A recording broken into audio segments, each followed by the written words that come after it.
Hoy es lunes y además lunes lluvioso y es el día, no por la lluvia o a lo mejor por eso está lloviendo, en que tenemos nuestra sección de análisis político con el reconocido periodista Oscar Davis Martínez.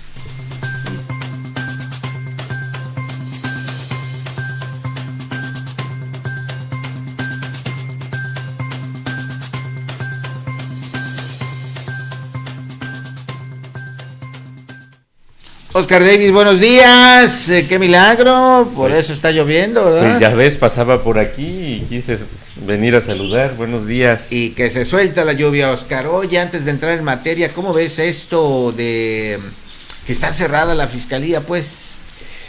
Híjoles, ya ves que en todos mis comentarios relacionados con la seguridad y la justicia siempre menciono el papel primordial que tiene la fiscalía en el restablecimiento de la tranquilidad de este estado. Y pues ahí es una prueba de que las cosas no mejoran. Definitivamente y tristemente, ¿no? O sea, la cultura, la manera, el sistema, todo, pues por más que se diga o se pretenda, pues no cambia. Así son las cosas, lamentablemente. Pues ni hablar, Oscar. Se supone que esto debería de ser sancionable. Deben de tener por ahí, espero, algún papelito interno que justifique esa acción, pero si no lo hay, eso es sancionable. Sí, debería, en una situación normal, vamos a ver si hay alguna consecuencia. Por lo pronto esa es una denuncia pública, no es una denuncia oficial, tendrían que mandar un documento, ¿no?, para darle seguimiento, pero bueno, vamos a ver con esta denuncia que igualmente es válida qué ocurre. Y vamos a lo importante, Oscar, lo más importante que está pasando en este momento, no solamente en Morelos, en la región sur, en México, en todo el mundo. Ya el gobierno de Estados Unidos ha intervenido en esta guerra que hay allá por el Medio Oriente y ha bombardeado Irán. Eso, algunos comentaristas, analistas sugieren que podría ser el inicio de una guerra mundial, Oscar. No, difícilmente, no puede ser una guerra mundial porque hay un cierto equilibrio, ni China ni Rusia, que son los que tienen capacidades militares que podrían acercarse un poquito a las de Estados Unidos, están en condiciones de soportar, económicamente de soportar. Rusia tiene una guerra muy costosa en Ucrania, China todavía no se restablece, fíjate, del COVID, de las consecuencias del COVID, tienen una crisis inmobiliaria, y hubo un tronadero de hipotecas por allá, gente que no puede pagar. Entonces ningún país está a la altura. Lo que puede haber es un mundo de inestabilidad. Ya ves que había una época no muy lejana en donde gente que se suicidaba con bombas para hacer matazones en aeropuertos. Sí, sí. Eso es lo que probablemente vuelva a surgir, una inestabilidad, en una confrontación no entre estados, sino entre facciones, entre grupos, entre razas, todo lo demás. Y aparte puede ser una inestabilidad económica. La guerra favorece a Estados Unidos, a la economía de Estados Unidos. Siempre. Ajá. Entonces, ahora el mayor peligro para los mexicanos es que suba el petróleo, porque ya no somos exportadores de petróleo, compramos muchas cosas derivadas del petróleo de fuera. Recuerdas que cuando empezó la guerra de Ucrania nos quedamos hasta sin fertilizantes, que aquí regalaban abono, excremento de vaca, como sustituto nadie lo quería, de los fertilizantes, que subieron enormemente de precio. Irán controla el llamado Estrecho de Hormuz, un lugar por donde pasa el 25% de los buques petroleros, y que pues bueno, la pérdida de esa capacidad de petróleo aumentaría los precios. Antes eran buenas noticias porque pues bueno, sobraba el dinero en las arcas públicas, pero ahora no lo es, y todos los derivados del petróleo subirían, y seguramente los comerciantes malos que tanto abundan y los productores de mercancías que tanto abundan van a decir: como puede subir el petróleo, yo le subo por precaución. No, ya subió el petróleo, no, la mañana escuchábamos. Sí, pero no ha subido en la manera drástica que se espera que suba. A nivel de cómo se comercia a nivel internacional, subió un 4%. Entonces todavía no son los aumentos del 30-40% que podrían darse. Dicen que si Irán cierra el estrecho de Hormuz, el petróleo puede subir hasta $150. Ahorita está como en $70 en el mercado internacional. O sea, duplicarse el precio y subir todo, pues ya es una cosa. Entonces, te repito, la guerra favorece a Estados Unidos, a la ¿Y economía no crees de que Estados Unidos. se extienda? Esa es la gran duda, porque estamos viviendo una situación inédita. Desde Así la es. Segunda Guerra Mundial no se habían presentado tantos factores de agresión como en este momento. Tú y yo, bueno, más tú, vivimos bajo las condiciones que se impusieron en el mundo después del fin de la Segunda Guerra Mundial. Así es, así Pero es. todas esas cuestiones han saltado por los aires y se está reconfigurando un nuevo orden mundial. Que dirás, ¿para qué tenemos que saber eso? Pues porque vas a ver de a cómo nos toca, qué tan bien nos va. En aquella configuración a México no le fue ni bien ni mal.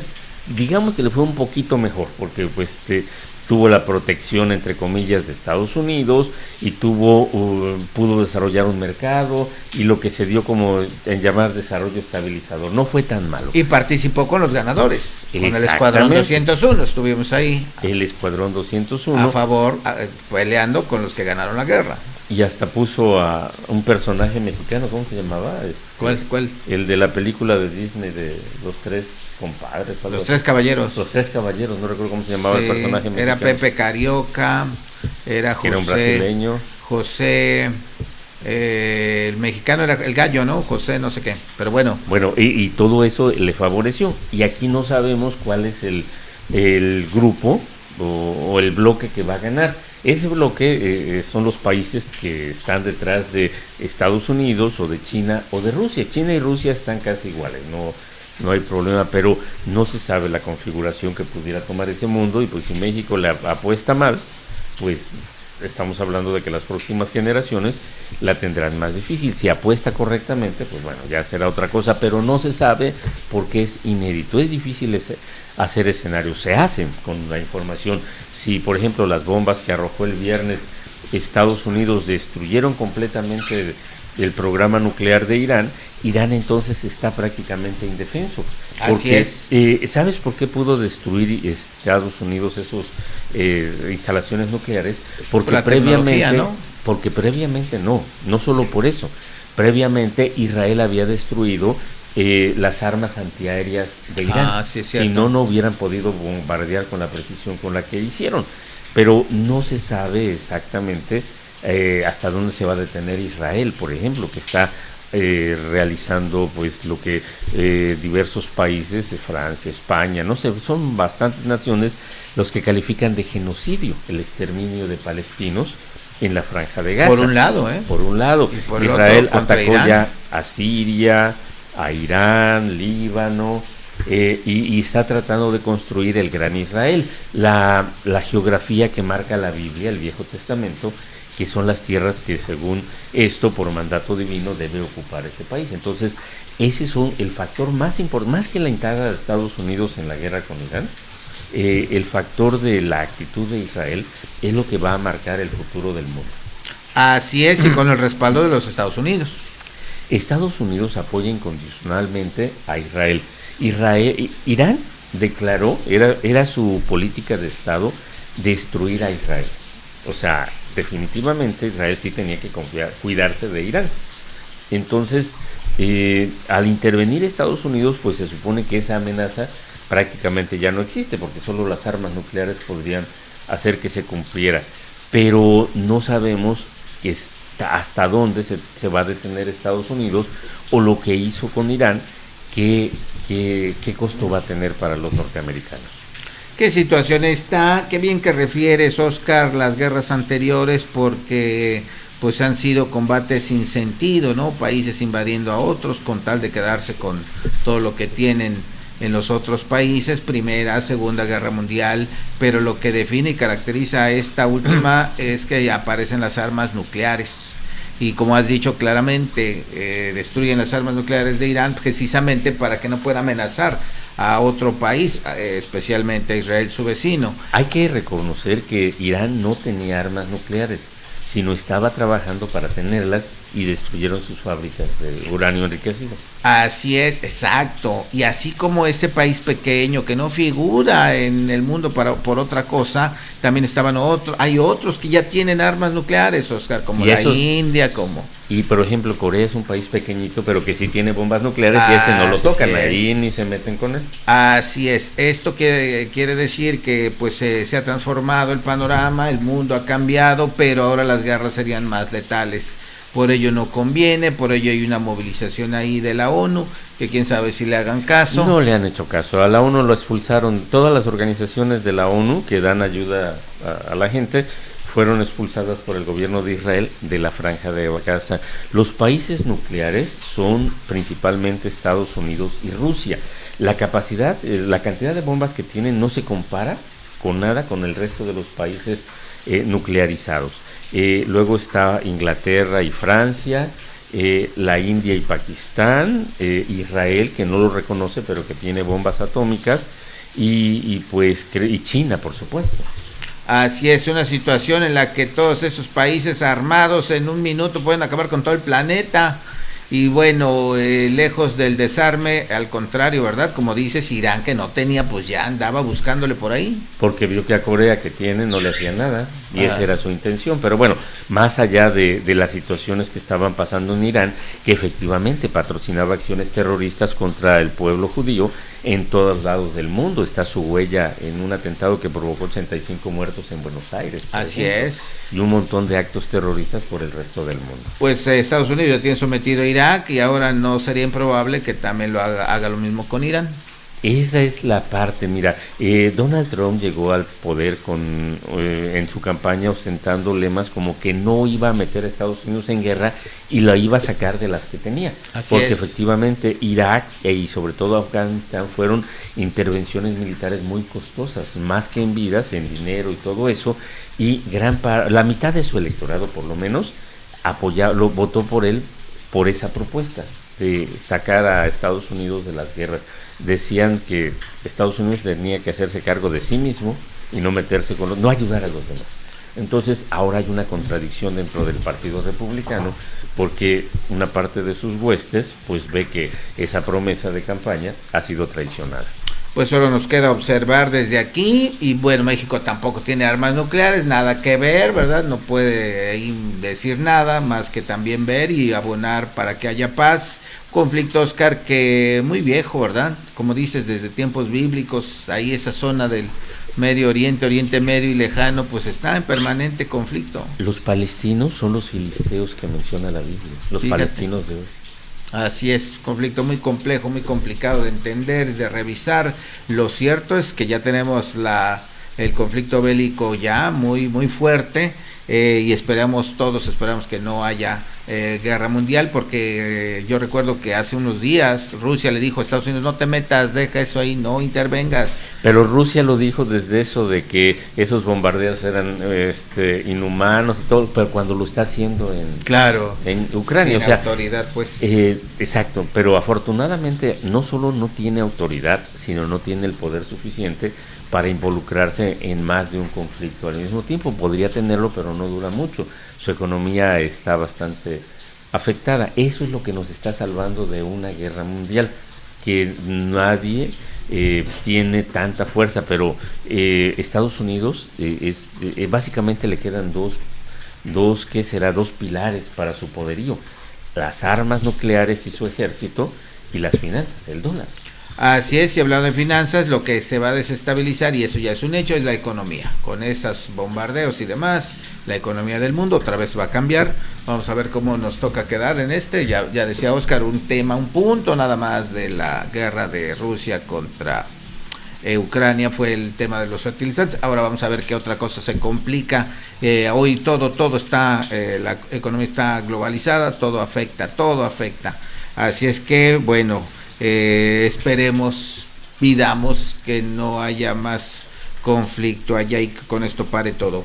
Pero bueno, regresamos allá, ahora sí ya regresamos al Estado, Oscar, porque se debate en el Congreso el tema de desaparecer el Instituto de la Mujer y el Instituto Morelense de Información Pública y Estadística, el IMIPE. Hay quien dice que pues no sirven para nada. Bueno, el instituto pues ya tiene una Secretaría de la Mujer, el gobierno, Y el IMIPE pues también como que le han restado méritos. Bueno, como que no sirven para nada. Si supieras cuántas personas han tenido buenos empleos. ¿Cuántos se han pensionado? O se han pensionado desde el IMIPE y desde el Instituto de la Mujer. Tengo que admitir que no sirven para nada. No han hecho absolutamente nada. Han servido para promocionar o para intentar promocionar a sus titulares. Han dado muy buenos empleos. No sé si ganen 80,000 pesos cada consejero del IMIPE. No sé cuánto gane la directora de la mujer. Pero ya están los mecanismos para brincarlo. Por ejemplo, el IMIPE se va a convertir en una dirección dentro de la Contraloría. Ya está su destino. Y el Instituto de la Mujer, pues bueno, ya fue suplido por la Secretaría respectiva. Y pues bueno, no se va a extrañar nada. Y es una lástima porque en principio fueron una buena idea, sobre todo el IMIPE, un instituto ciudadanizado, o sea, nada que ver con el gobierno, que obligara a todas las entidades públicas a transparentar el ejercicio de los recursos del erario. Esa era la idea original, pero pues ya tenía muchos años que no funcionaba. Los consejeros eran cómplices de alcaldes, de diputados, del Ejecutivo y de los organismos públicos, y nunca hicieron su trabajo correctamente. Había que ampararse, había que hacer un montón de cosas para obtener la información que se necesitaba para poner, para aclarar el destino de fondos y todo lo demás, pero ya ninguna de los dos organismos cumple ninguna función. Seguramente van a desaparecer porque ya están las alternativas. Sí, habrá que ver lo que consumen en dinero, ¿no? Al año. Recordemos todo el conflicto que se dio también en el IMIPE, como dice Óscar, y aquí Óscar aplica eso que estás diciendo del dinero de los que ahí trabajan, lo que ganan y demás, porque había 3 y luego lo subieron creo a 5, ¿no?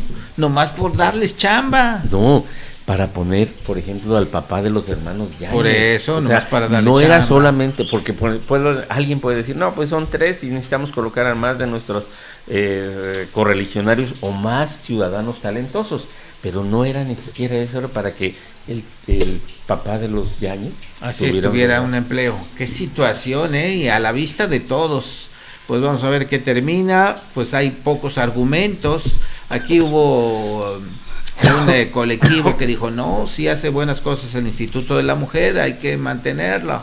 Es diferente a lo que hace la Secretaría de las Mujeres, pero como dice Óscar, bueno, necesitaríamos ver los resultados tangibles y que realmente valga la pena mantener, que el erario mantenga estos organismos que en teoría son autónomos. El Instituto de la Mujer solamente hizo un programa que fue trascendente, que hasta la fecha se puede palpar, medir, el taller de escritura Mujer, Escribir Cambia Tu Vida, porque efectivamente las personas que tomaron ese taller descubrieron que tenían una vida interior, descubrieron, por ejemplo, que eran maltratadas, porque luego quien es víctima de maltrato no lo sabe, y dejaron, allí están por ahí las publicaciones, pero fuera de ese programa están también lo de los refugios, pero ese refugio pues se pasa. No, pero hasta donde yo sé, el programa Mujer Escribir Cambia Tu Vida sigue y no lo tiene el Instituto de la Mujer, y los refugios también es un programa federal que mantiene los refugios para las mujeres violentadas. Pero los recursos se canalizaban a través del instituto. Eso sí no lo sé, habría que ver,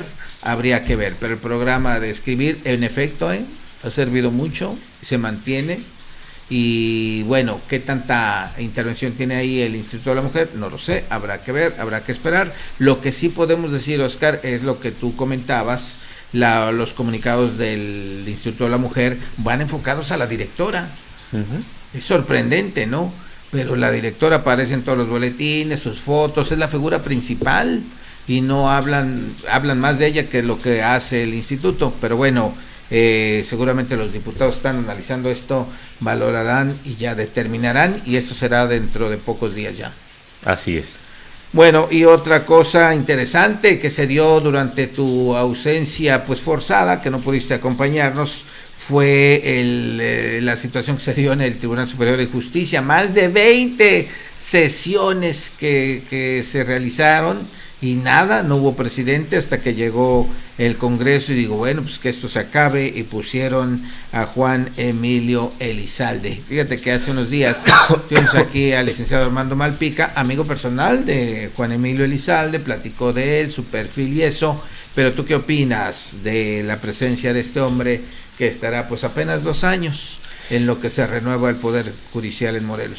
Pues bueno, fue coyuntural el hecho de aguantar, de permanecer allí, le dio esa posición a alguien, nadie esperaba que él fuera el presidente, él es periodista de origen, ya se ha dicho, coincidimos con él en el Diario de Morelos. No me digas. Hace muchísimos años, y después él colaboró en la Unión de Morelos, me tocó ser su editor, y de allí dio el brinco a la abogacía y todo lo demás, y sus vínculos... Perdió el juicio y se fue por otro lado. Pues sí, sus vínculos le permitieron ser magistrado, pero bueno, él se llevó siempre un perfil muy bajo, no participó activamente dentro de la política, probablemente en la grilla que se hace abajo del agua, pero así en buscar figurar en los cargos más destacados del Poder Judicial, no, fue muy discreto.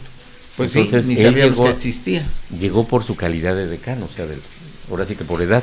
De decano, y pues también dices que probablemente por las relaciones que tenía, ¿no?